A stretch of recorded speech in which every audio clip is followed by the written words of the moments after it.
ഇത്രയും നേരം ഇബാദത്ത് ചെയ്ത പ്രതിഫലം.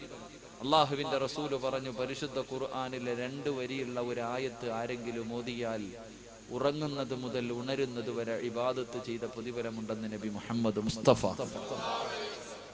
രാത്രി കിടക്കണ സമയത്ത് ഈ 2 വരി ഓതിയാൽ നീ ഉണരുന്നത് വരെ ഇബാദത്ത് ചെയ്ത പ്രതിഫലം. അള്ളാഹു നൽകി അനുഗ്രഹിക്കുമാറാകട്ടെ. അള്ളാഹു നൽകി അനുഗ്രഹിക്കുമാറാകട്ടെ. കഴിഞ്ഞപ്പോ വല്ലതും തന്ന ഒന്നുമില്ല, വേണ്ട, വിട്ടേരെ, വേണ്ട, ഇനി പൈസ ഒന്നും വേണ്ട. സദക്ക കൊടുക്കണമെങ്കിൽ അതിനും സദക്ക കൊടുക്കണമെങ്കിൽ എഴുതുക, പ്രമാണമല്ലേ മേടിക്ക്. ഇട്ട് നോക്ക് മനുഷ്യന്മാരെ, ബക്കറ്റ് മുന്നിൽ വരുമ്പോ 1 രൂപ എടുത്ത് നീ ഇടാൻ പോകുമ്പോ 70 ശൈത്താന്മാര് കൈ പിടിച്ചിട്ട് പറയും, പൈസ കൊടുക്കല്ലേ, അല്ലോ സ്വർഗമല്ല വലുത്, സ്വർണവും പൈസയൊക്കെ കൊടുക്കല്ലേ. 70 എണ്ണത്തിനെ കൊന്നാലേ 1 രൂപ സദക്ക ചെയ്യാൻ കഴിയൂ എന്ന് നബിയുനാ റസൂലുള്ളാഹി. 22 കഴിഞ്ഞതല്ലേ ഉള്ളൂ, 33 കഴിയട്ടെ. 1 രൂപ സദക്ക ചെയ്യുമ്പോ 70 ശൈത്താന്മാരെ കൈ പിടിച്ചിട്ട് പറയും, കൊടുക്കല്ലേ, കുറഞ്ഞു പോകുമെന്ന്. അള്ളാഹു നമുക്ക് ഈമാൻ നൽകി നിഗ്രഹിക്കുമാർ. 313 രൂപയിൽ ബാക്കി 12 എണ്ണത്തിന് എത്ര കൊല്ലണം? കണക്കൂട്ടി നോക്ക്. ശൈത്താന്മാരെയൊക്കെ ചവിട്ടി ഞെരിച്ചിട്ട് 33 പേര് കൊടുത്തു. അവിടെ 22 ആയതേ ഉള്ളൂ. സീരിയൽ കാണുന്ന പൈസ അടി നല്ലത്, സ്വർഗമൊന്നും അല്ല. അള്ളാഹു ഈമാൻ നൽകി നിഗ്രഹിക്കുമാറാകും. ഇപ്പൊ 2 ചാൻസാണ്. 50 വർഷത്തെ പാപം പൊറുക്കുന്ന ഒരു സൂറത്ത്. ഇന്ന് രാത്രി മുഴുവനും ഇബാദത്ത് ചെയ്ത പ്രതിഫലം കിട്ടുന്ന 2 വരിയുള്ള ആയത്ത്. ഏത് വേണം മനുഷ്യന്മാർ? ഇന്ന് രാത്രി മുതൽ സുബഹി വരെ ഇബാദത്ത് ചെയ്ത പ്രതിഫലം കിട്ടുന്ന 2 വരിയുള്ള ഒരു ആയത്ത്. 50 കൊല്ലത്തെ പാവം പൊറുക്കണ, സ്വർഗം നിർബന്ധമായിട്ടും കിട്ടണ സൂറത്ത്. ഏത് വേണം? 2ഉം കൂടെ താങ്ങുമല്ല. ഏതെങ്കിലും വരണം. 6-ാം തീയതി വരണം. ഏത് വേണം? തീരുമാനിക്കും മനുഷ്യന്മാരെ. ഇങ്ങനെ കേൾക്കാൻ എല്ലാവർക്കും ഉഷാറാ, പക്ഷെ ജീവിതത്തിൽ ചെയ്യാൻ. ഇപ്പൊ ഒരെണ്ണം ഇന്ന് പഠിക്കും, ഒരെണ്ണം പിന്നെ ഇൻഷാ അല്ലാഹ്. ഏത് വേണം? 50 കൊല്ലത്തെ പാവം പൊറുക്കണ സൂറത്ത് ഇന്ന് പഠിക്കാം. രാത്രി മുഴുവൻ ഇബാദത്ത് ചെയ്ത പ്രതിഫലം കിട്ടുന്ന സൂറത്ത് നമുക്ക് പിന്നെ പഠിക്കാം. അല്ലാഹു ഈമാൻ നൽകട്ടെ. ഒന്ന് ചിരിക്കും മനുഷ്യന്മാരെ. പൈസ ചോദിച്ച് എന്റെ പണക്കൊക്കെ മാറ്റി, അതൊന്നും കൊണ്ട് ഇല്ലേ എല്ലാരും നരേന്ദ്രമോദിയെ കുറ്റം പറയുന്നു. സത്യത്തിൽ ഞാൻ ചോദിക്കട്ടെ, 2 നിലയുള്ള ഒരു വീടിന്റെ മുന്നിൽ പോയിട്ട് ഒരു യത്തീമായ കൊച്ചിനെ കെട്ടിക്കാനോ വല്ലതും തരാൻ പറഞ്ഞാല് ഒരു 100 രൂപയുടെ നോട്ട് കൊണ്ടുവന്നിട്ട് പറയും ഒന്നുമില്ലാന്ന്. അവന്റെ വീടിന്റെ അലമാരിക്കകത്ത് ലക്ഷങ്ങൾ ഇരിപ്പുണ്ട്. ലക്ഷങ്ങൾ വീടിനകത്ത് വെച്ചിട്ട് വെളിയിൽ വന്ന് 100 രൂപ തന്നിട്ട് പറയും ഒന്നുമില്ല. അങ്ങനെ അവൻ 10 പ്രാവശ്യം പറഞ്ഞു, അതങ്ങ് അറം പറ്റി. ഇപ്പൊ അവന്റെ കയ്യിൽ ഒന്നുമില്ല, എല്ലാം ബാങ്കിൽ കിടക്കാം. എന്തിനാ അയാളെ കുറ്റം പറഞ്ഞു? ശരിയല്ലേ? നമ്മൾ പറഞ്ഞാക്കിയതാ. കണ്ണാടിയുടെ മുന്നിൽ പോയി നിന്നിട്ട് സ്വന്തം എനിക്ക് വലിയ ഗ്ലാമർ ആണെന്ന് പറയരുത്. ചിലപ്പോ ഉള്ളതും കൂടെ പോകും. കണ്ണാടിയെ നോക്കിയിട്ട് എനിക്ക് ഗ്ലാമർ നമ്മൾ പറയാറുണ്ട്. എല്ലാരും മക്കളുടെ ഫോട്ടോ എടുത്ത് വാട്സപ്പിൽ പ്രൊഫൈലായിട്ടിടും. മക്കളുടെ ഫോട്ടോ ഫേസ്ബുക്കിൽ വാപ്പായും മോനും കൂടെ നിൽക്കുന്ന ഫോട്ടോ എടുത്തിടല്ലേ ചങ്ങായിമാരെ. സ്വന്തം മക്കളുടെ ഫോട്ടോ എടുത്ത് ഫേസ്ബുക്കിൽ ഇടരുത്. കണ്ണേറ് ഒട്ടകത്തെ ചട്ടിയിലെത്തിക്കും, നിന്റെ മക്കളെ ഖബറിലെത്തിക്കുമെന്ന് അഷ്റഫുൽ ഖൽഖ് നബി മുഹമ്മദ് മുസ്തഫ. കണ്ണേറ് മക്കളുടെ ഫോട്ടോ എടുത്തിട്ട് ഗ്ലാമർ കൊച്ചു കുഞ്ഞുങ്ങളെയൊക്കെ ഇങ്ങനെ നിർത്തി ഫോട്ടോ എടുത്തിട്ട് ഫേസ്ബുക്കിലിടും. നിന്റെ മക്കളെ പള്ളിക്കുഴി എത്തിക്കും. അള്ളാഹു കാക്കട്ടെ. കണ്ണീർ വല്ലാത്തതാ. ഇസ്ലാമിലുണ്ട്, ഇല്ലയോ ഇല്ലെന്നൊക്കെ. പിന്നെ മക്കളുടെ ഫോട്ടോ ഒന്നും എടുത്തിടരുത്. ഏതെങ്കിലും ഒരു മനുഷ്യൻ കണ്ടിട്ട് കൊള്ളാം, നല്ല രസമുണ്ടെന്ന് പറഞ്ഞാൽ പിന്നെ അങ്ങ് പോകും. ഒട്ടകത്തിനെ ചട്ടിയിലെത്തിക്കും. ഹദീസ് ഉണ്ട്, ഇമാം ബുഖാരി റഹ്മത്തുള്ളാഹി. ഒട്ടകത്തെ ചട്ടിയിലെത്തിക്കും, മനുഷ്യനെ ഖബറിലെത്തിക്കുമെന്ന് നബിയുനാ റസൂലുള്ളാഹി. കണ്ണാടിയുടെ മുന്നിൽ പോയി നിന്നിട്ട് സ്വന്തം മുഖം നോക്കിയിട്ട് കൊള്ളാം. ഓരോ ദിവസം കഴിയുമ്പോഴും കൂടി വരാൻ പോയി. അപ്പൊ ഞാൻ പറഞ്ഞു വന്നത്, കയ്യിൽ വെച്ചിട്ട് ഇല്ല എന്ന് പറഞ്ഞു. ഇപ്പൊ അങ്ങനെ ആക്കി. അള്ളാഹു നമ്മളാ ഇനി അങ്ങോട്ട് ആക്കുന്നതിനെ തൊട്ട് കാക്കുമാറാകട്ടെ. ഇപ്പൊ ആഴ്ചയിൽ 24,000 ഉണ്ട്. അത്രയും ഇനി എന്നെക്കാട് താഴെ പോയി.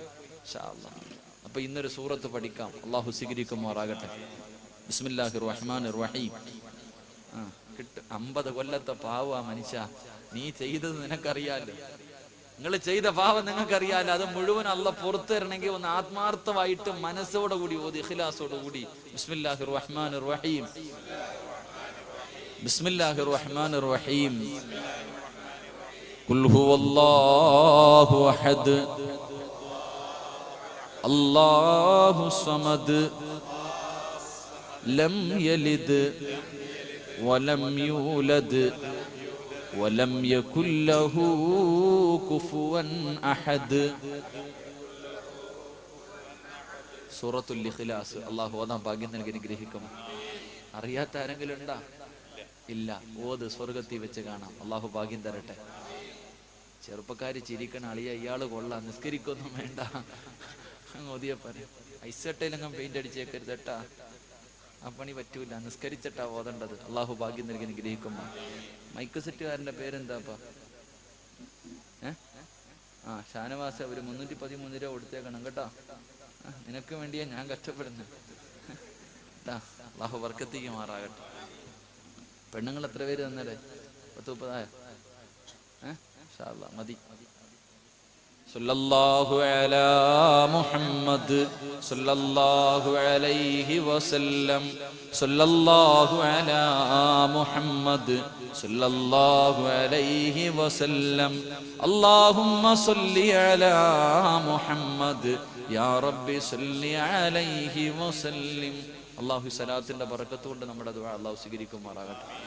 ദുആ സ്വീകരിക്കൂലേ? ദുആ സ്വീകരിക്കൂലേ? ഇതെന്താപ്പാ നിയമസഭയാ? ദുആ സ്വീകരിക്കൂലേ? എനിക്ക് ഇൻഷാ അല്ലാഹ് ഒന്നും വേണ്ട. ഇൻഷാ അല്ലാഹ് പറയുന്നത് എന്തിനാ? ഇൻഷാ അല്ലാഹ് പറയണ എന്തിനാ? ഇൻഷാ അല്ലാഹ് പറയണ എന്തിനാ? സംശയമുള്ള കാര്യത്തിൽ. അപ്പൊ നിനക്ക് ദുആ ചെയ്താ സ്വീകരിക്കുമോ എന്ന് സംശയമാണ് അല്ലേ? സംശയമുള്ള കാര്യത്തിനാണ് ഇൻഷാ അല്ലാഹ് പറയുന്നത്. ദുആ ചെയ്താ സ്വീകരിക്കുമെന്ന് ചോദിക്കുമ്പോ ഇൻഷാ അല്ലാഹ്, അതിനർത്ഥം നിനക്ക് അല്ലാഹനെ വിശ്വാസമില്ല. അങ്ങനെ പറയാൻ പാടില്ലെന്നാ. അങ്ങനെ പറയാൻ പാടില്ല.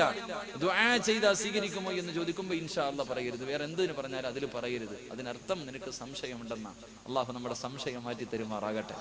ഇത്രയും നേരം ഇവിടെ ഇരുന്നിട്ട് അവസാനം ദുആ ചെയ്യുമ്പോ ഈ സംശയമാണെങ്കിൽ ഒരുത്തനറിയാം ഞാൻ ദുആ ചെയ്താ അള്ളാഹു സ്വീകരിക്കില്ല എന്ന്. പിന്നെ ഓൻ ദുആ ചെയ്താ സ്വീകരിക്കൂ? ഒരാൾക്കറിയാം ഞാൻ ചെയ്താ സ്വീകരിക്കത്തില്ല, അള്ളാഹു സിന്നെ സ്വീകരിക്കോ? ഇല്ല. അപ്പൊ ഈ കൂട്ടത്തിൽ നിൽക്കണ ചിലതിനെ നമ്മൾ എന്ത് ചെയ്യണം? ഇറക്കി വിട്ടിട്ട് ദുആ ചെയ്യാൻ പറ്റുമോ? ഇല്ല. അപ്പൊ ഓനെ കൂടെ നന്നാക്കണ്ടേ?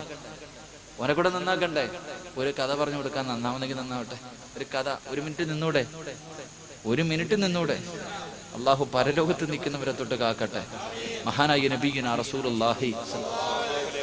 നരകവാസികളിൽപ്പെട്ട 2 ചെറുപ്പക്കാര് നരകത്തിന്റെ മതിൽ ചാടി രക്ഷപ്പെട്ടു. വെളിയിൽ ചാടി 2 പേര് നോക്കിയപ്പോ സ്വർഗം കണ്ട് ഓടി. സ്വർഗത്തിലേക്ക് ഓടുന്ന വഴിയിൽ മലക്കുകൾ പിടിച്ച് അള്ളാഹുവിന്റെ മുന്നിൽ കൊണ്ടുവന്നു. 2 പേരെയും അള്ളാഹു നോക്കിയിട്ട് പറഞ്ഞു, വന്ന വഴിയെ തിരിച്ചു പോക്കോളാം, വന്ന വഴിയെ തന്നെ തിരിച്ചു പോക്കോളാൻ പറഞ്ഞു. അങ്ങനെ പറഞ്ഞപ്പോ ഒരു ചെറുപ്പക്കാരൻ പോടാന്ന് പറഞ്ഞു. അവനങ്ങ് പോയി, തിരിഞ്ഞു പോലും നോക്കിയില്ല, പൂക്കളഞ്ഞൊറ്റ പോക്ക്. എന്നാൽ 2ാമത്തെ ചെറുപ്പക്കാരോ അവൻ പോയില്ല. അവൻ അള്ളാന്റെ മുന്നിൽ നിന്ന് കരയുന്നുണ്ട്, അള്ളാനെ നോക്കുന്നുണ്ട്. അള്ളാഹ് പറഞ്ഞു, പോടാ, നിന്റെ കൂട്ടുകാരൻ പോയി, ഞാൻ പോകത്തില്ല പടച്ചവൻ, ഞാൻ പോകൂല. വാശി പിടിച്ചുകൊണ്ട് അള്ളാഹുവിന്റെ മുന്നിൽ നിന്ന് കരയുന്നുണ്ട്, അള്ളാനെ നോക്കുക.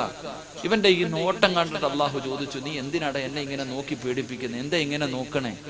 ഇല്ല അള്ളാഹ്, ഞാൻ നിന്നെ കുറിച്ച് ഇങ്ങനെയൊന്നുമല്ല വിചാരിച്ചിരുന്നത്. ആ ചെറുപ്പക്കാരൻ പറഞ്ഞു, ഞാൻ നിന്നെ കുറിച്ച് ഇങ്ങനെ ഒന്നുമല്ല കരുതിയിരുന്നേ. അള്ളാഹു ചോദിച്ചു, നീ പിന്നെ എന്നെ കുറിച്ച് എന്താ കരുതിയിരുന്നേ? ആ സമയത്ത് ഈ ചെറുപ്പക്കാരൻ പറഞ്ഞു, ഈ നരകത്തിൽ നിന്ന് ചാടിയാ നീ പിടിക്കുമെന്ന് എനിക്കറിയാം. നിന്റെ കണ്ണ് വെട്ടിച്ചിട്ടൊന്നും ചെയ്യാൻ കഴിയില്ല അല്ലാ. എന്നിട്ടും പിന്നെ ഞാൻ ചാടി വന്നത് എന്തിനെന്നറിയോ? അള്ളാഹുവേ, എനിക്കൊരു കാര്യം അറിയാം, നിന്റെ അടിമ എത്ര വലിയ ദ്രോഹം ചെയ്തവനാണെങ്കിലും അവൻ കരയുന്നത് നിനക്ക് ഇഷ്ടമല്ല. എത്ര വലിയ പാവിയാണെങ്കിലും അള്ളാഹുവേ, നിന്റെ അടിമ കരയുന്നത് നിനക്ക് ഇഷ്ടമല്ല. ഈ നരകത്തിന്റെ തീക്കകത്ത് നിന്ന് കേറി ഞാൻ നിന്റെ മുന്നിൽ വന്ന് കരഞ്ഞുകൊണ്ടിരിക്കുമ്പോ എന്റെ കരച്ചല് കണ്ടിട്ട് കേറി സ്വർഗത്തിൽ പോടാ എന്ന് നീ പറയുമെന്ന് കരുതിയിട്ടാ ഞാൻ വന്നത്. നീ എന്നെ തിരിച്ച് നരകത്തിലേക്ക് തന്നെ പറഞ്ഞു വിടുകയാണോ? അള്ളാഹുവിന്റെ റസൂല് പറഞ്ഞു, അള്ളാഹുവിൽ ഒരു നല്ല പ്രതീക്ഷ വെച്ച ഒറ്റ കാരണം കൊണ്ട് ആ കൊടുംപാവിക്ക് അള്ളാഹു സ്വർഗം കൊടുത്തെന്ന് നബിയുനാ റസൂലുള്ളാഹി. നരകത്തിൽ കിടന്നവൻ അറിയായിരുന്നു, ഞാൻ അള്ളാന്റെ മുന്നിൽ പോയി കരഞ്ഞ അള്ളാഹ് എനിക്ക് സ്വർഗം തരുമെന്ന്. നിങ്ങൾ നിൽക്കണം സ്വർഗത്തില്ല. ഓന്റെ അത്ര പോലും ഈമാൻ നിങ്ങളിൽ പലർക്കും ഇല്ലാതെ പോയി. അള്ളാഹു പുറത്തേരുമാറാകട്ടെ, അള്ളാഹു പുറത്തേരുമാറാകട്ടെ. ദുആ ചെയ്താ സ്വീകരിക്കൂലേ? ഇൻഷാ അല്ലാഹ് ഒന്നും വേണ്ട, സ്വീകരിക്കും അള്ളാഹ്. ഞാനൊരു ചെറുപ്പക്കാരനാ, 30 വയസ്സായിപ്പോ. മൈക്ക് കിട്ടുമ്പോ പൊട്ടം മാവിലെറിയുമ്പോ മാങ്ങ വീഴുന്ന പോലെ അള്ളാഹ് ഒരു അനുഗ്രഹം തന്നു. ഉസ്താദന്മാരുടെ ഒക്കെ ദുആ കൊണ്ട് ഇങ്ങനെ എന്തെങ്കിലുമൊക്കെ പറയും. ആരുടെയും മനസ്സ് വേദനിപ്പിക്കണം അങ്ങനെ ഇങ്ങനെയൊന്നുമില്ല. നിങ്ങളെ കുറിച്ച് ആരെ എനിക്കും അറിയില്ല, എന്നെ നിങ്ങൾക്കും അറിയില്ല. അപ്പൊ ആരെയും മനസ്സ് വേദനിപ്പിക്കണമെന്ന് കരുതിയിട്ട് ഞാൻ ഒന്നും പറഞ്ഞിട്ടില്ല, അങ്ങനെ വഅദ് പറയാറുമില്ല. ഇവിടെ ആരുടെയെങ്കിലും മനസ്സിന് ഇനി വേദന ഉണ്ടാക്കണ എന്തെങ്കിലും പറഞ്ഞു പോയിട്ടുണ്ടെങ്കിൽ ഞാൻ നിങ്ങളോട് പൊരുത്തം ചോദിക്കുന്നു, പൊരുത്തപ്പെട്ട് തരിക. എന്നെ അള്ളാഹുവിന്റെ മുന്നിൽ പിടിച്ചു നിർത്തരുത്. അള്ളാഹു നമുക്ക് ഈമാൻ നൽകി അനുഗ്രഹിക്കുമാറാണ്. പ്രവാചകന് പനി പിടിക്കുകയാണ്, ശരീരം വല്ലാതെ വേദനിക്കുകയാണ്. അള്ളാഹുവിന്റെ പ്രവാചകന് രോഗം പിടിച്ച് കിടക്കുകയാ, എഴുന്നേക്കാൻ കഴിയുന്നില്ല. അല്ലാഹുവിന്റെ റസൂലിന് എഴുന്നേക്കാൻ കഴിയുന്നില്ല. അള്ളാഹുവിന്റെ പ്രവാചകൻ സല്ലല്ലാഹു അലൈഹി വസല്ലമ തങ്ങള് അല്ലാഹുവിന്റെ പ്രവാചകൻ സല്ലല്ലാഹു അലൈഹി വസല്ലമ തങ്ങള് രോഗം പിടിച്ച് കിടക്കുകയാണ്. ഒരു ദിവസം ബിലാൽ തങ്ങള് ബാങ്ക് വിളിച്ചു. എന്നിട്ട് അല്ലാഹുവിന്റെ റസൂലിന്റെ വീടിന്റെ കവാടത്തിൽ വന്നിട്ട് അവിടെന്ന് പറയുന്നു, യാ റസൂലല്ലാഹ്, നമസ്കരിക്കാ സമയമായി നബിയേ, ഇഖാമത്ത് കൊടുക്കാ സമയമായി നബിയേ. സഹാബത്ത് മുഴുവനും വന്നിരിക്കുകയാണ്. അല്ലാഹുവിന്റെ പ്രവാചകനെ നമസ്കരിക്കാൻ വേണ്ടി വിളിക്കുകയാ. അല്ലാഹുവിന്റെ റസൂൽ പറയുന്നു, ബിലാലേ, അകത്തേക്ക് വിളിക്കുകയാണ്. ബിലാൽ റളിയല്ലാഹു തആല അല്ലാഹുവിന്റെ പ്രവാചകനെ വീടിനകത്തേക്ക് വിളിച്ചിട്ട് അവിടുന്ന് പറയുന്നു, ബിലാൽ, അബൂബക്കറിനോട് ഇമാമത്ത് നിൽക്കാൻ പറ ബിലാൽ. ബിലാൽ റളിയല്ലാഹു തആല കണ്ണ് നിറയുകയാണ്. പടച്ചവരെ, പള്ളി വീടിനകത്ത് നിന്നിറങ്ങുമ്പോൾ ബിലാൽ കരയുകയാ. ബിലാൽ റളിയല്ലാഹു തആല പൊട്ടിക്കരയുകയാണ്. സഹാബത്ത് ചോദിച്ചു, എന്തേ ബിലാലേ, എന്തേ ബിലാലേ, അല്ലാഹുവിന്റെ പ്രവാചകനെ നമസ്കരിക്കാൻ വരാൻ കഴിയുന്നില്ല, പ്രവാചകൻ എഴുന്നേക്കാൻ കഴിയുന്നില്ല, അബൂബക്കർ തങ്ങളോട് ഇമാമത്ത് നിൽക്കാൻ പറഞ്ഞിരിക്കുകയാ. എന്റെ പ്രിയമുള്ളവര്, സഹാബത്ത് മുഴുവനും പള്ളിക്കകത്ത് കിടന്ന് കരയുകയാണ്. അല്ലാഹുവിന്റെ റസൂൽ ചോദിക്കുന്നു, ആയിഷ, എന്തോ ശബ്ദം കേൾക്കുന്നല്ലോ, എന്തോ ശബ്ദം കേൾക്കുന്നല്ലോ. യാ റസൂലല്ലാഹ്, അങ്ങ് നിസ്കരിക്കാൻ പോകില്ലെന്ന് ബിലാൽ പറഞ്ഞപ്പോ സഹാബത്ത് കരയുന്ന ശബ്ദമാ നബിയേ. അല്ലാഹുവിന്റെ പ്രവാചകന് രണ്ട് കൈയും ഉയർത്തിയിട്ട് അല്ലാഹുവോട് ദുആ ചെയ്യുന്നു, അല്ലാഹ്, എനിക്കൽപ്പമൊന്ന് ആഫിയത്ത് തരുവോ അല്ലാഹ്, എനിക്കൊന്ന് നിസ്കരിക്കാനുള്ള ആഫിയത്ത് തരുവോ അല്ലാഹ്. അല്ലാഹുവിന്റെ പ്രവാചകന് ദുആ ചെയ്യുകയാ, അല്ലാഹുവിന്റെ റസൂൽ ദുആ ചെയ്യുകയാ. എന്റെ പ്രിയമുള്ളവരെ, അലി ഇബ്നു അബീ ത്വാലിബ് റളിയല്ലാഹു തആല മറ്റൊരു സഹാബിയെ വിളിച്ചിട്ട് അല്ലാഹുവിന്റെ പ്രവാചകന് രണ്ട് കൈയുമെടുത്ത് സഹാബത്തിന്റെ തോളിൽ വെച്ചിട്ട് വീടിനകത്ത് നിന്ന് പള്ളിയിലേക്ക് നിസ്കരിക്കാൻ ഇറങ്ങുകയാ. പ്രവാചകന്റെ കാല് രണ്ടും ഇങ്ങനെ തറയിൽ കിടന്ന് വലിയുകയാണ്. നടക്കാൻ കഴിയുന്നില്ല, കാലിങ്ങനെ തറയിൽ കിടന്ന് ഒരച്ചൊരച്ചുകൊണ്ട് അല്ലാഹുവിന്റെ റസൂല് പള്ളിക്കകത്തേക്ക് കടന്നു വന്നു. എന്റെ പ്രിയമുള്ളവരെ, നമസ്കാരം കഴിഞ്ഞു. അല്ലാഹുവിന്റെ റസൂല് തന്റെ സഹാബത്തിനോട് അവിടെന്ന് പറയുന്നു, സഹാബാ, കുല്ലു നഫ്സിൻ ദായിഖത്തുൽ മൗത്ത്. അല്ലാഹുവിന്റെ പ്രവാചകൻ അവസാനമായി തന്റെ സഹാബത്തിനോട് ഒരു പ്രസംഗം നടത്തുകയാണ്. അല്ലാഹുവിന്റെ പ്രവാചകന് സഹാബത്തിനോടൊരു പ്രസംഗം നടത്തുകയാ. എന്നിട്ട് ചോദിക്കുന്നു, സഹാബാ, 23 വർഷക്കാലം ഞാൻ നിങ്ങളുടെ കൂടെ ജീവിച്ചു.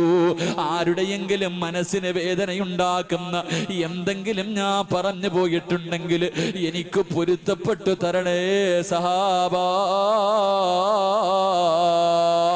അല്ലാഹുവിന്റെ പ്രവാചകൻ തന്റെ സഹാബത്തിനോട് പൊരുത്തം ചോദിക്കുകയാ.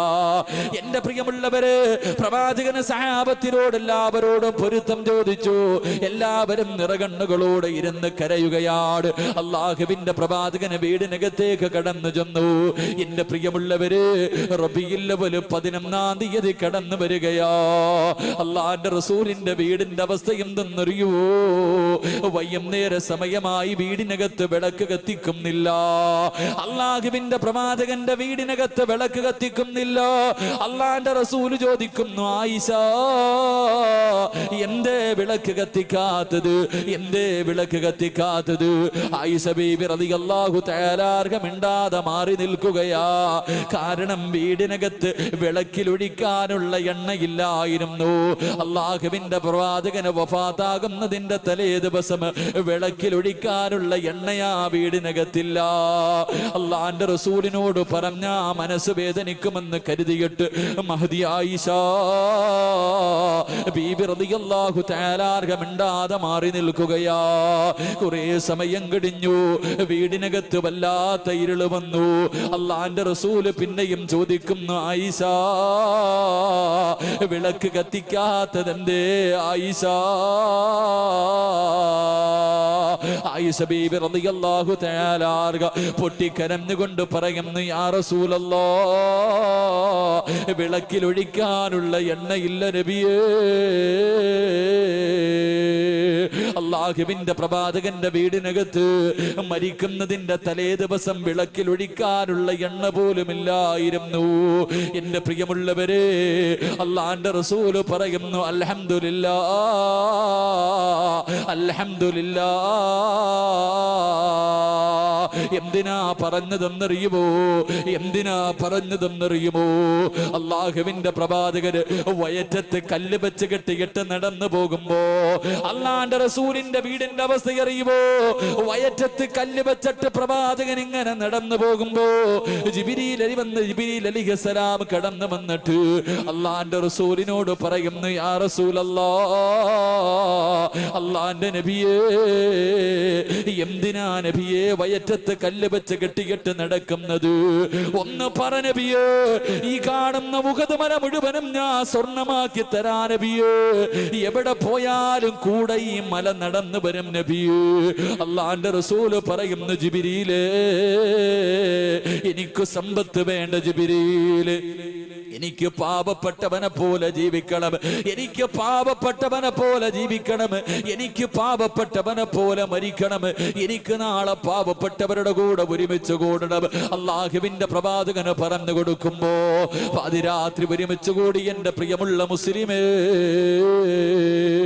അള്ളാന്റെ റസൂലിന്റെ വീടിന്റെ അവസ്ഥ എന്തെന്നറിയുമോ?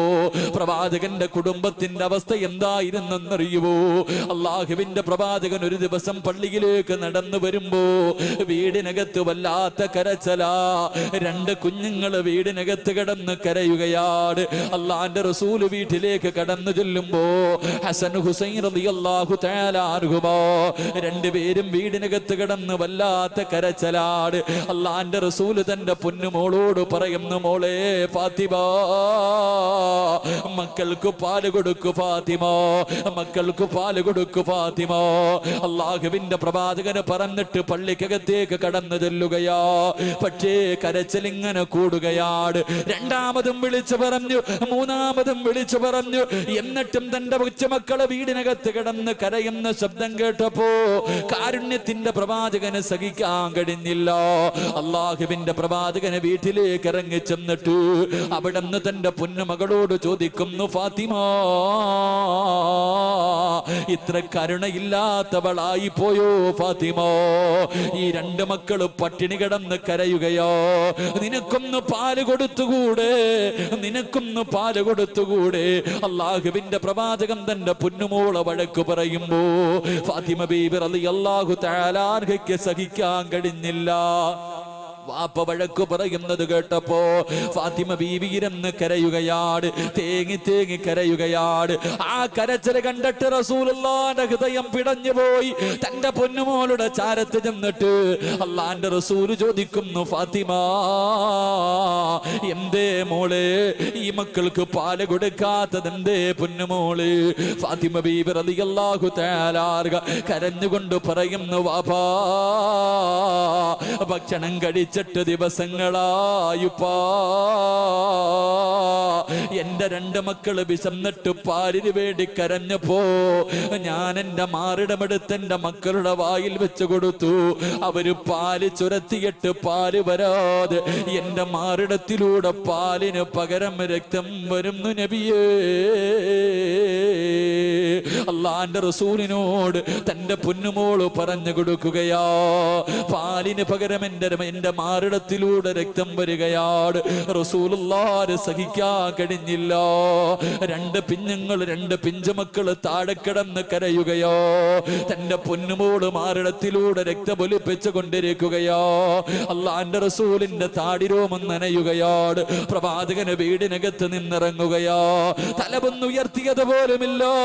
അള്ളാഹുവിന്റെ പ്രവാചകന് വീടിനകത്ത് നിന്നിറങ്ങി നടക്കാൻ തുടങ്ങി. എന്റെ പ്രിയമുള്ളവരെ, നടന്ന് ഒരുപാട് ദൂരം അങ്ങ് നടക്കുകയോ. അവസാനം ഒരു ഈന്തപ്പനത്തോട്ടത്തിലേക്ക് കടന്നു ചെന്നു. ഒരു അറാബിയായ മനുഷ്യന്റെ ഈന്തപ്പനത്തോട്ടപാട്. ആ അറാബിക്കറിയില്ല ഈ വരുന്നത് അള്ളാഹുവിന്റെ പ്രവാചകനാണെന്നറിയില്ല. അള്ളാന്റെ റസൂല് ചോദിക്കുന്നു, മനുഷ്യ എനിക്കെന്തെങ്കിലും ഒരു ജോലി തരുവോ, എനിക്കെന്തെങ്കിലും ഒരു ജോലി തരുവോ? ആ മനുഷ്യൻ പറഞ്ഞു, ഈ കാടുന്ന ഈന്തപ്പന മരങ്ങളുണ്ടല്ലോ, ഒരു തൊട്ടി വെള്ളം കോരിയിട്ട് ഈ മരങ്ങൾ നനച്ചാ 3 കാരക്ക ഞാൻ കൂലി തരാ. അള്ളാന്റെ റസൂലിന് വല്ലാത്ത സന്തോഷമായി. തൊട്ടിയം കയറമെടുത്തുകൊണ്ട് കിണറ്റിന്റെ ചുവട്ടിലേക്ക് കടന്നു ചെന്നിട്ട് ലോകത്തിന്റെ നേതാവ് വെള്ളം കോരുകയാ. എന്റെ പ്രിയമുള്ളവര്, വെള്ളം കോരിയിട്ട് ഈന്തപ്പന മരങ്ങളെ നനയ്ക്കുകയാണ്. 2ാമതും വെള്ളം കോരി, 3ാമതും വെള്ളം കോരി, 4ാമത് വെള്ളം കോരാ. തൊട്ടിയെടുത്ത് കിണറ്റിലേക്ക് ഇടുമ്പോ സുബ്ഹാനല്ലാഹ്, തൊട്ടിക്കിണറ്റിലേക്ക് വീണു പോവുകയാ. തൊട്ടിക്കിണറ്റിലേക്ക് വീണു പോവുകയാ. ആ അറാബി ഉണ്ടല്ലോ, അള്ളാഹുവിന്റെ റസൂലിന്റെ മുഖത്തടിക്കുകയാണ്. അള്ളാഹുവിന്റെ പ്രവാചകന്റെ മുഖത്തിലേക്ക് അടിക്കുകയാ. അള്ളാന്റെ റസൂലൊന്നും മിണ്ടിയില്ല. താഴെ വീണുപോയ തൊട്ടിയെടുക്കുകയാണ്. കിണറ്റിലേക്ക് വീണുപോയ തൊട്ടിയെടുക്കുകയാ. അള്ളാന്റെ റസൂല് അവസാനം തൊട്ടിയെടുത്തിട്ട് അറാബിയുടെ കയ്യിൽ കൊണ്ട് കൊടുത്തിട്ട് ചോദിക്കുന്നു, മനുഷ്യ 3 തൊട്ടി വെള്ളം കോരിയല്ലോ, എന്റെ കൂലിയൊന്ന് തരുവോ, എന്റെ കൂലിയൊന്ന് തരുവോ? അറാബി 9 കാരക്കയെടുത്ത് അള്ളാന്റെ റസൂലിന്റെ കയ്യിൽ വെച്ച് കൊടുക്കുകയാ. അള്ളാന്റെ റസൂൽ പുഞ്ചിരിക്കുന്ന മുഖത്തോട് 9 കാരക്കയും കൊണ്ട് തന്റെ വീട്ടിലേക്ക് ഓടുകയാണ്. പ്രവാചകൻ ഓടിച്ചെന്നിട്ട് 2 മക്കളെ എടുത്ത് മടിയിൽ വെച്ചിട്ട് അള്ളാന്റെ റസൂല് അതാ കാരക്ക പൊളിച്ച് തന്റെ മക്കളുടെ വായിലേക്ക് വെച്ച് കൊടുക്കുകയാ. അവരാർത്തിയോടുകൂടി അതിങ്ങനെ കടിച്ചു കൊണ്ടിരിക്കുകയാണ്. മാറിടത്തിലൂടെ പാലൊരു വരം രക്തമൊലിപ്പിച്ചു കൊണ്ടിരിക്കുന്ന പൊന്നുമോളോട് അള്ളാന്റെ റസൂല് വിളിക്കുന്നു, ഫാത്തിമ. ഇന്നാ പൊന്നുമോള് കാരക്കയെടുത്ത് അള്ളാന്റെ റസൂല് കൊടുക്കുമ്പോ ഫാത്തിമ ബീവി നോക്കുമ്പോ വാപ്പയുടെ മുഖം ഇങ്ങനെ ചുമന്നു കിടക്കുകയാ. അള്ളാന്റെ റസൂലിനോട് ഫാത്തിമ ബീവി ചോദിക്കുന്നു, വാപ്പാ ആരാ നിങ്ങളെ തല്ലിയത്? അങ്ങയുടെ മുഖത്ത് പാട് കാണുന്നല്ലോ നബിയേ. അള്ളാഹുവിന്റെ പ്രവാചകന് കാര്യങ്ങൾ പറഞ്ഞു കൊടുക്കുമ്പോ വാപ്പ കൊടുത്ത കാരക്ക കയ്യിൽ വെച്ചിട്ട് ഫാത്തിമ ബീബി റളിയല്ലാഹു തആല പൊട്ടിക്കരയുന്നത് കണ്ടപ്പോ അള്ളാന്റെ റസൂല് പറയുന്നു, ഫാത്തിമ നോക്കൂ ഫാത്തിമ, നിന്റെ മക്കളുടെ സന്തോഷം കണ്ടോ ഫാത്തിമ? അള്ളാഹുവിന്റെ പ്രവാചകന്റെ കുടുംബത്തിന്റെ അവസ്ഥ ഇതായിരുന്നു. അള്ളാന്റെ റസൂല് ഭാര്യമാരോടെല്ലാം പൊരുത്തം ചോദിക്കുകയാ. കൊച്ചുമക്കളോട്, തന്റെ മക്കളോട് എല്ലാവരോടും യാത്ര പറയുകയാണ്. അള്ളാഹുവേ, ആ സമയത്താണ് മഹ്ദി ഫാത്തിമ ബീബി റളിയല്ലാഹു തആല അള്ളാഹുവിന്റെ പ്രവാചകന്റെ വീടിനകത്തേക്ക് ഓടി വരുന്നത്. റസൂലുള്ളാഹിയുടെ ചാരത്തേക്ക് ഓടി വരികയോ. തന്റെ പൊന്നുമോള് ഓടി വന്നിട്ട് വാപ്പാനെ കെട്ടിപ്പിടിച്ചിട്ടിരുന്ന് കരയുകയാ. ആ സമയത്ത് അള്ളാഹുവിന്റെ പ്രവാചകർ ഫാത്തിമ ബീബി റളിയല്ലാഹു തആല ചെവിയിലുണ്ടല്ലോ ഒരു രഹസ്യം പറഞ്ഞു കൊടുക്കുകയാണ്. ഒരു രഹസ്യം പറഞ്ഞു കൊടുക്കുകയാ. അള്ളാഹുവിന്റെ റസൂല് പറഞ്ഞു തീരേണ്ട താമസം ഫാത്തിമ ബീബി റളിയല്ലാഹു തആല അൻഹ പൊട്ടിക്കരയുകയാ. അള്ളാന്റെ റസൂല് പറഞ്ഞു തീരേണ്ട താമസമുണ്ടല്ലോ. ഫാത്തിമ ബീബി റളിയല്ലാഹു തആല അൻഹ വീടിനകത്തിരുന്ന് കരയുകയാണ്. തന്റെ പൊന്നുമോള് കരയുന്നത് കണ്ടപ്പോ രണ്ടാമതും അടുത്ത് വിളിച്ചിട്ടൊരു രഹസ്യം പറയുകയാ. പക്ഷേ ആ സമയത്ത് ഫാത്തിമ വല്ലാതെ ചിരിക്കുകയാണ്. ആ സമയത്ത് ഫാത്തിമ ബീവി റളിയല്ലാഹു തആല അൻഹ വല്ലാതെ ചിരിക്കുകയാ. എന്റെ പ്രിയമുള്ളവരെ, റബീഉൽ അവ്വൽ 12ാമത്തെ ദിവസം കടന്നു വന്നു. സുബഹി നമസ്കാരത്തിന് പള്ളിയിൽ ബാങ്ക് വിളിച്ചു. എല്ലാവരും പള്ളിയിൽ വന്ന് നിസ്കരിക്കാൻ കൂടി. അല്ലാഹുവിന്റെ റസൂൽ അതാ കിടന്ന കിടപ്പിൽ കടന്നുകൊണ്ട് പറയുന്നു, ആയിഷ കർട്ടനൊന്നു മാറ്റ ആയിഷ. ആയിഷ ബീവി റളിയല്ലാഹു തആല അൻഹ കർട്ടൻ മാറ്റുകയാ. അള്ളാഹുവിന്റെ പ്രവാചകൻ എല്ലാ സഹാബത്തിനെയും നോക്കുകയാണ്. എല്ലാവരുടെ നിസ്കാരവും നോക്കുകയാണ്. അവസാനം അത്തഹിയ്യാത്തിൽ ഇരിക്കുമ്പോ അള്ളാന്റെ റസൂൽ ആയിഷ ബീവിയോട് പറഞ്ഞു, കർട്ടന് തിരിച്ചിടാ ആയിഷ. എന്റെ പ്രിയമുള്ളവരെ, വഫാത്തിന്റെ ദിവസമുണ്ടല്ലോ, റബീഉൽ അവ്വൽ 12 വീടിനകത്ത് ആയിഷ ബീവി റളിയല്ലാഹു തആല അൻഹ ഒരു സൈഡിൽ ഇരുന്ന് കരയുകയാണ്. ഫാത്തിമ ബീബി റളിയല്ലാഹു തആല അൻഹ ഒരു സൈഡിൽ ഇരുന്ന് കരയുകയോ. പ്രവാചകൻ പെട്ടെന്ന് രോഗം കൂടിയിട്ട് റസൂലുള്ള തളർന്നു കിടക്കുകയാണ്. ആ സമയത്ത് വീടിന്റെ കവാടത്തിൽ ഒരു സലാം കേൾക്കുന്നു. അസ്സലാമു അലൈക യാ അഹ്ല ബൈത്തിൻ നുബുവ ഇഫ്തഹിൽ ബാബ്. അല്ലാഹുവിന്റെ പ്രവാചകന്റെ കുടുംബമേ, വാതിലൊന്ന് തുറക്കുവോ. ആരോ സലാം പറയുകയാണ്. ഫാത്തിമ ബീവി റളിയല്ലാഹു തആല അൻഹ വിളിച്ചു പറയുന്നു, എന്റെ ഉപ്പയ്ക്ക് സുഖമില്ല, നിങ്ങൾ പോയിട്ട് പിന്നെയൊന്ന് വരുവോ. എന്റെ വാപ്പയ്ക്ക് സംസാരിക്കാൻ കഴിയില്ല. അല്ലാഹുവേ, കുറെ സമയം കഴിയുമ്പോ രണ്ടാമതും സലാം കേൾക്കുകയാണ്. അപ്പോഴും ഫാത്തിമ ബീവി ഇതുപോലെ വിളിച്ചു പറയുകയാ. മൂന്നാമതും വീടിന്റെ കവാടത്തിൽ അസ്സലാമു അലൈക യാ അഹ്ല ബൈത്തിൻ നുബുവ ഇഫ്തഹിൽ ബാബ്.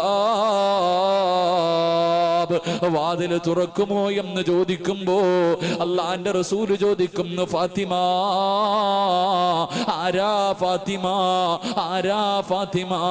ഫാത്തിമ ബീബി റളിയല്ലാഹു തആല അൻഹ വീടിന്റെ കവാടത്തിന്റെ മുന്നിൽ വന്ന് നോക്കിയിട്ട് അവിടെന്ന് പറയുന്നു, വാപ്പാ കണ്ടിട്ട് പേടി തോന്നുന്നു ഉപ്പാ. ഈ മനുഷ്യനെ ഇന്ന് വരെ ഞങ്ങൾ കണ്ടിട്ടില്ല ഉപ്പാ. ഈ നാട്ടുകാരനല്ല ഉപ്പാ. അല്ലാഹുവിന്റെ പ്രവാചകൻ പറയുന്നു, വാതിൽ തുറക്കു ഫാത്തിമ, വാതിൽ തുറക്കു ഫാത്തിമ. ആരാ കടന്നു വന്നതെന്നറിയുമോ? മലക്കുൽ മൗത്ത് ഇസ്രായീൽ. പാതിരാത്രി ഒരുമിച്ച് കൂടി എന്റെ പ്രിയമുള്ള പെങ്ങള്, അല്ലാഹുവിന്റെ പ്രവാചകന്റെ റൂഹ് പിടിക്കാമെന്ന അസ്രായിലിനെ കണ്ടിട്ട് ഫാത്തിമ ബീബി റളിയല്ലാഹു തആല അൻഹ പോലും പേടിച്ചു പോവുകയാ. അസ്രായിൽ വീടിനകത്തേക്ക് കടന്നു വന്നു. അല്ലാഹുവിന്റെ റസൂൽ ചോദിക്കുന്നു, അസ്രായിലേ എന്നെ കാണാമെന്നതാണോ, എന്നെ കാണാമെന്നതാണോ? യാ റസൂലല്ലാഹ്, അങ്ങ് അനുവാദം തന്നാ റൂഹ് പിടിക്കാമെന്നതാ നബിയേ. അല്ലാഹുവിന്റെ റസൂൽ അവിടുന്ന് പറയുന്നു, അസ്രായിലേ എനിക്കൊരാളെ കാണണം അസ്രായിൽ, എനിക്ക് ജിബ്രീലിനെ ഒന്ന് കാണണം അസ്രായിൽ. എന്റെ പ്രിയമുള്ളവരെ, ജിബ്രീൽ അലൈഹിസ്സലാം കടന്നു വരികയാണ്. അല്ലാഹുവിന്റെ റസൂൽ ചോദിക്കുന്നു, ജിബ്രീലേ എന്റെ ദുഃഖത്തിലും എന്റെ സന്തോഷത്തിലും നീ എന്റെ കൂടെ ഉണ്ടായിരുന്നല്ലോ. ഈ അവസാനം ഞാൻ യാത്ര പോകുന്ന സമയത്ത് എന്തേ ജിബ്രീലേ നീ എന്നെ യാത്രയാക്കാൻ വരാത്തത്? ജിബ്രീൽ അലൈഹിസ്സലാം കരഞ്ഞുകൊണ്ട് പറയുന്നു, നബിയേ ഈ കിടപ്പ് കാണാൻ എന്നെ കൊണ്ട് കഴിയുന്നില്ല നബിയേ. അല്ലാഹുവിന്റെ റസൂൽ അവിടുന്ന് ചോദിക്കുന്നു, ജിബ്രീലേ എനിക്ക് സന്തോഷത്തോടെ മരിക്കണം ജിബ്രീൽ, എനിക്ക് സമാധാനത്തോടെ മരിക്കണം ജിബ്രീൽ, എനിക്ക് സന്തോഷമുണ്ടാക്കുന്ന എന്തെങ്കിലും ഒന്ന് പറയുവോ ജിബ്രീൽ. ജിബ്രീൽ അലൈഹിസ്സലാം അവിടെന്ന് പറയുന്നു, യാ റസൂലല്ലാഹ്, അങ്ങയുടെ സമുദായത്തിന്റെ കാര്യം അല്ലാഹു ഏറ്റെടുത്തിരിക്കുന്നു നബിയേ.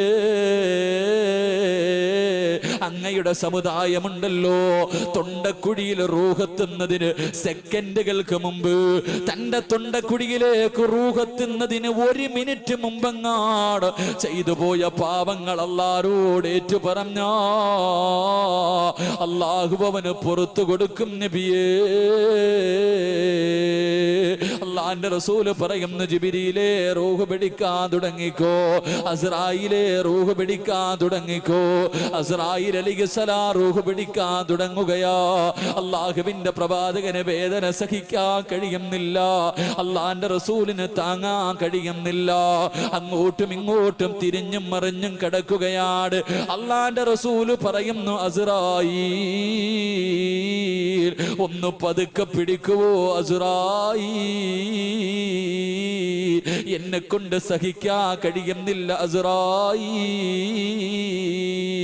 അല്ലാഹുവിന്റെ പ്രവാചകന് പറഞ്ഞിട്ട് താമസമുണ്ടല്ലോ. അസ്രായീൽ പറയുന്നു, യാ റസൂലല്ലാഹ്, എത്രയോ പ്രവാചകന്മാരുടെ റൂഹ് പിടിച്ച കയ്യാ നബിയേ.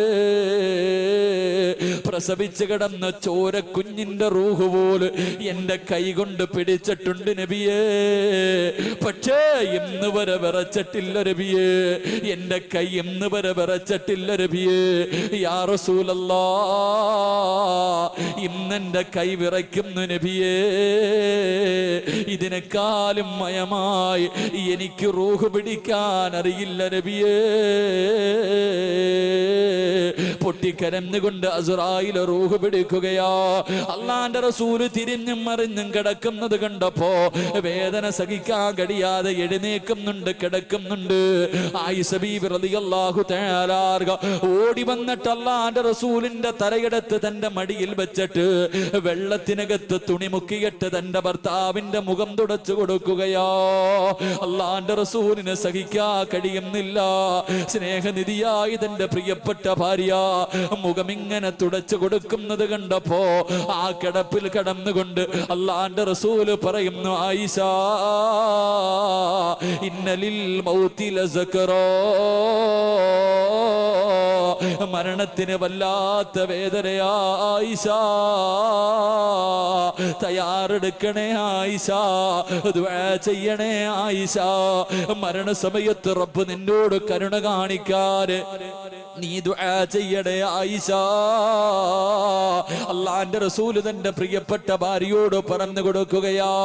എന്റെ പ്രിയമുള്ളവരെ, വേദന സഹിക്കാൻ കഴിയാതെ അല്ലാഹുവിന്റെ റസൂല് എഴുന്നേറ്റ് ആയിഷ ബീബിയുടെ നെഞ്ചിലിങ്ങനെ ചാരിയിരിക്കുകയാ. ആ സമയത്താണ് ഒരു സഹാബി, അബ്ദുറഹ്മാൻ എന്ന് പറയുന്ന സഹാബി കടന്നു വരികയോ. അല്ലാഹുവിന്റെ റസൂൽ ആയിഷ ബീബിയുടെ നെഞ്ചിലിങ്ങനെ ചാരിയിരുന്നിട്ട് റബ്ബേ ആ സഹാബിയുടെ കയ്യിലേക്ക് നോക്കുകയാണ്. കാരണം ആ സഹാബിയുടെ കയ്യിൽ ഒരു മിസ്വാക്ക് ഇരിക്കുന്നുണ്ട്. അല്ലാഹുവിന്റെ പ്രവാചകന് മിസ്വാക്ക് ചെയ്യാൻ ആഗ്രഹമുണ്ട്. ആ 18 വയസ്സുകാരിക്ക് മനസ്സിലായി എന്റെ ഭർത്താവിന് പല്ല് തേക്കാൻ ആഗ്രഹമുണ്ടെന്ന്. പെങ്ങളെ, മിസ്വാക്ക് വാങ്ങിയിട്ട് അല്ലാഹുവിന്റെ റസൂലിന്റെ കയ്യിൽ വെച്ച് കൊടുക്കുകയോ. പക്ഷേ പ്രവാചകന്റെ കൈ ചലിക്കുന്നില്ല, സ്വന്തമായിട്ട് പല്ല് തേക്കാൻ കഴിയുന്നില്ല. ആയിഷ ബീബി റളിയല്ലാഹു തആല ആ മിസ്വാക്ക് എടുത്ത് തന്റെ പല്ലിൽ വെച്ച് ചവച്ചിട്ട് കുഞ്ഞുങ്ങളുടെ പല്ല് ഉമ്മ തേച്ച് കൊടുക്കുന്നത് പോലെ തന്റെ ഭർത്താവിനെ ഇങ്ങനെ നെഞ്ചിലിങ്ങനെ ചേർത്ത് പിടിച്ചിട്ട് മഹദി ആയിഷ അല്ലാഹുവിന്റെ പ്രവാചകന് പല്ല് തേച്ച് കൊടുക്കുകയാ. എന്റെ പ്രിയമുള്ളവരെ, പല്ല് തേച്ച് കഴിഞ്ഞു, അരയുടെ ഭാഗം വരെ റൂഹെത്തി. ആ സമയമുണ്ടല്ലോ അല്ലാഹുവിന്റെ റസൂലിന്റെ വീടിനകത്തേക്ക് ഒരു സഹാബി കടന്നു വരികയോ. മഹാനായ ഉസാമ, അല്ലാഹുവിന്റെ പ്രവാചകന്റെ വളർത്തു മകനായ ഉസാമ റളിയല്ലാഹു തആല അല്ലാഹുവിന്റെ പ്രവാചകന്റെ വീടിനകത്തേക്ക് കടന്നു വരുമ്പോ റസൂലുള്ളാഹിയുടെ കൈ ചലിക്കുകയാ. പല്ല് തേക്കാൻ പോലും ഉയരാത്ത കൈയുണ്ടല്ലോ, അള്ളാന്റെ റസൂലിന്റെ രണ്ട് കൈയും ഇങ്ങനെ ഉയരുകയാണ്. ആയിഷ ബീവി പറയുന്നുണ്ട്, അല്ലാഹുവിന്റെ പ്രവാചകൻ രണ്ട് കൈയും ഇങ്ങനെ ഉയർത്തിയിട്ട് ചേർത്തിങ്ങനെ പിടിച്ചിട്ട് തന്റെ വളർത്തു മകനായ ഉസാമയോട് ഇങ്ങനെ ആംഗ്യം കാണിക്കുന്നു. ഉസാമ, എനിക്ക് വേണ്ടിയൊന്ന് ദുആ ചെയ്യ് ഉസാമ. പൊന്നുമോനെ, റബ്ബനോട് കരുണ കാണിക്കാ, അല്ലാഹു എന്റെ മരണവേദന കുറച്ചു തരാ, ഒന്ന് ദുആ ചെയ്യ് ഉസാമ. അല്ലാഹുവിന്റെ പ്രവാചകൻ പോലും പറഞ്ഞു പോയെങ്കിലോ പാതിരാത്രി ഒരുമിച്ച് കൂടി എന്റെ പ്രിയമുള്ള സഹോദരങ്ങളോട് സഹോദരിമാരോട് നമ്മുടെ അവസാനമൊന്ന് ചിന്തിച്ചിട്ടുണ്ടോ? രാവിലെ ഉറക്കപ്പായിൽ നിന്ന് എഴുതിയിട്ട് കണ്ണുകൊണ്ട് കണ്ടത് പാപമാ, ചെവി കൊണ്ട് കേട്ടത് പാപമാ, നാവ് കൊണ്ട് പറഞ്ഞത് പാപമാ, കൈ കൊണ്ട് പിടിച്ചത് പാപമാ, കാലുകൊണ്ട് നടന്നത് പാപത്തിലേക്കാ, ഹൃദയം കൊണ്ട് ചിന്തിച്ചത് പോലും പാപമാ. ഒരു ദിവസം കോടാനുകൂടി അപരാധം ചെയ്യുന്ന എന്റെയും നിന്റെയും അവസ്ഥയൊന്ന് ചിന്തിച്ചിട്ടുണ്ടോ? നമ്മുടെ മരണം എങ്ങനെയാണെന്ന് മനസ്സിലാക്കിയിട്ടുണ്ടോ? മയ്യത്ത് കുളിപ്പിക്കുന്നവരുണ്ടല്ലോ, കിടന്ന് കിടപ്പിൽ കിടന്ന് മലമൂത്ര വിസർജനം നടത്തിയ മയ്യത്തുകൾ കാണാമല്ലോ. എന്റെ പ്രിയമുള്ളവരെ, അതുകൊണ്ട് മരണത്തെക്കുറിച്ച് ചിന്തിക്കുന്നത് നല്ലതാണ്. റബ്ബിനോട് ദുആ ചെയ്യടേ. അല്ലാഹുവിന്റെ റസൂല് പോലും പറഞ്ഞു, ആയിഷ, ഇന്നലിൽ മൗതി ലസക്റാ, മരണത്തിന് വല്ലാത്ത വേദനയാ ആയിഷ. പടച്ചുറപ്പേ, കരുണയുള്ള അല്ലാ, ഞങ്ങളുടെ മരണവേദന നീ കുറച്ചു തരണേ അല്ലാ. ഞങ്ങളോട് നീ കരുണ കാണിക്കണേ അല്ലാ, ഞങ്ങളോട് നീ ദയ കാണിക്കണേ അല്ലാ. കിടന്ന് കിടപ്പിൽ കിടന്ന് മലമൂത്ര വിസർജനം നടത്തി മരിക്കുന്നവരെ തൊട്ട് ഞങ്ങളെ നീ കാക്കണേ അല്ലോ. ഈ മജ്ലിസ് അതിനൊരു സബബാക്കണേ റബ്ബേ. അല്ലാഹു നമ്മുടെ മരണവേദന കുറച്ചു തരുമാറാകട്ടെ. അല്ലാഹു നമ്മുടെ